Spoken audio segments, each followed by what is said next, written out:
कहानी की शुरुआत में हम एक जेल को देखते हैं जिसका नाम द शॉशैंक रिडेम्पशन है। ये दुनिया की सबसे सिक्योर तरीन जेल है। इस जेल में हजारों कैदी हैं, लेकिन आज तक इस जेल से कोई भी कैदी फरार नहीं हो सका, क्योंकि इस जेल की सिक्योरिटी बहुत ही ज्यादा स्ट्रिक्ट है। इस जेल में ऐसे कैदी भी हैं जिन्होंने अपनी पूरी जिंदगी इसी जेल में बिता दी, लेकिन इन्हें इस जेल से भागने का ख्याल तक नहीं आया, क्योंकि इस जेल से भागने की कोशिश करने वाले कैदी की सजा सीधा मौत है। अब यहाँ सीन कट होता है और हमें कोर्ट में एंडी नाम के एक आदमी को दिखाया जाता है, जो अमेरिका के एक बहुत ही बड़े बैंक का बैंकर है। जज उसे उसकी वाइफ और उसके लवर के मर्डर के इल्जाम में उम्र भर कैद की सजा सुनाता है, लेकिन एंडी कहता है कि मैंने ये मर्डर नहीं किए हैं। पर एंडी खुद को बेगुनाह साबित करने के लिए उसके पास कोई प्रूफ नहीं था, जिस वजह से कोर्ट का जज एंडी को उम्र भर कैद के लिए दुनिया की सबसे सिक्योर जेल दी शॉशैंक रिडेम्पशन भेज देता है। एंडी के साथ और भी कई सारे कैदी होते हैं, और जब इन कैदियों को जेल के अंदर लाया जाता है तब जेल के अंदर मौजूद बाकी कैदी आपस में शर्त लगाते हैं कि आज रात इन नए आने वाले कैदियों में से कौन सा कैदी रोएगा, और इसके लिए ये लोग एक डिब्बी सिगरेट की शर्त लगाते हैं। ये लोग बाहर लाइन से खड़े नए आने वाले कैदियों में से एक एक कैदी को चुन लेते हैं। तब रेड नाम का एक कैदी एंडी पर दांव लगाता है, क्योंकि उसे लगता है कि एंडी बहुत ही मासूम है और वो बहुत ही अमीर घर का है, जिसने कभी तकलीफ नहीं झेली, इसलिए उसे लगता है कि वो आज रात सबसे पहले रोएगा। इसके बाद सभी कैदियों को लाइन से जेल के अंदर लाया जाता है और हर एक कैदी को उसके सेल में बंद कर दिया जाता है। कुछ देर बाद रात हो जाती है और तब पुराने कैदी नए आने वाले कैदियों पर चिल्लाने लगते हैं ताकि उनमें से कोई डर जाए और रोने लगे, और ऐसा ही होता है। इन नए आने वाले कैदियों में से एक कैदी फूट फूट कर रोने लगता है और कहता है कि मुझे घर जाना है। तब वहाँ गार्ड आते हैं और उसे रोने से मना करते हैं, लेकिन जब वो आदमी रोना बंद नहीं करता तब गार्ड उसे सेल से बाहर निकालकर इतना पीटते हैं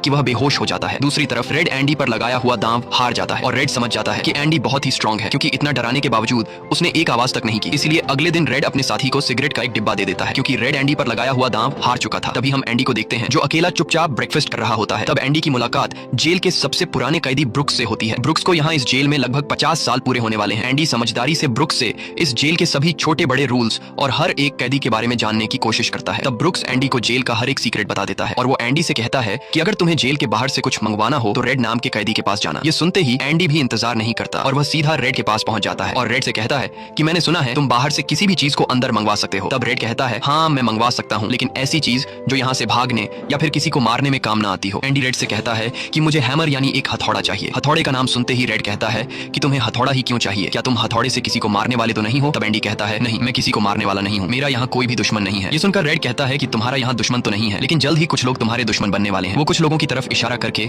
एंडी को वार्न करता है कि इन लोगों की गंदी नजर तुम पर है, इसलिए इनसे बच कर रहना। अगले दिन एंडी के कहने पर रेड उसके लिए हैमर मंगवा देता है, और जब वो हथौड़ा देखता है तो रेड हंसने लगता है, क्योंकि हथौड़ा साइज में बहुत ही छोटा होता है। और रेड मन ही मन सोचता है कि इस हथौड़े से जेल में सुरंग बनाने में 600 साल लग जाएंगे। इसके बाद रेड ब्रुक्स के जरिए एंडी के सेल तक हथौड़ा पहुंचा देता है। ऐसे ही दिन बीतते हैं और एक दिन जब एंडी लॉन्ड्री में काम कर रहा होता है तब वो 3 लोग जिनकी एंडी पर गंदी नजर होती है वो एंडी को पकड़ लेते हैं। एंडी उनसे अपने आप को छुड़ाने की कोशिश करता है, पर 3 लोगों को वह अकेले कंट्रोल नहीं कर पा रहा था, इसलिए ये तीनों पहले एंडी को खूब पीटते हैं और फिर एंडी के साथ गलत करते हैं। ये सिलसिला इसी तरह चलता रहता है। ये लोग हमेशा एंडी को पकड़ते और फिर उसे मारकर उसके साथ गलत करते रहते। इस तरह से 2 साल बीत जाते हैं और एक अनाउंस होता है कि छत की मरम्मत के लिए कुछ लोगों की जरूरत है। यहाँ कैदियों की एक टीम छत के काम के लिए तैयार हो जाती है, जिसमें रेड और एंडी भी शामिल होते हैं। ये लोग सब अपने काम पर